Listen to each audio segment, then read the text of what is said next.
Napadaan sa sabungan, may nagsisigawan. Nung aking tingnan, manok na pula, mukhang matapang.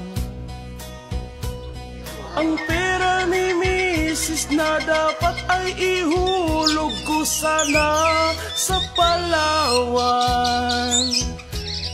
Aking pinusta sa manok na pula, mukhang tatama yan. Nagsimula ang salpukan, manok na pula, biglang tinamaan, nagaywang-gaywang. Sa isang iglap lang ako'y kinabahan, hindi nakatayo, patay na puruhan.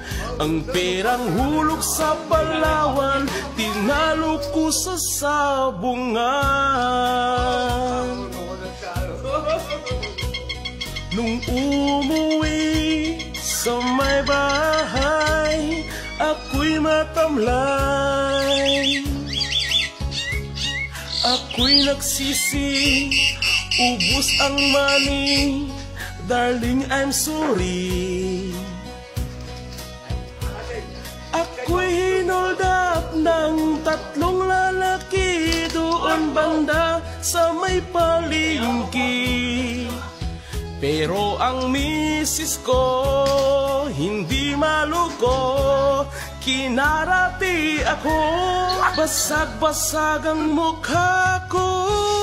Ang darling ko ay magaling pala siya sa taekwondo, lahat ng sipa niya ay sinapul ako.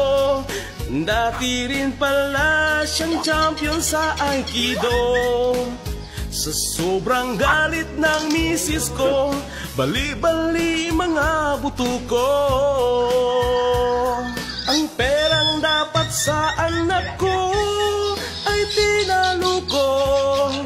Naakit ako ng gagong demonyo, kaya kinastigo ako ng darling ko, nang dahil sa sugal na paham.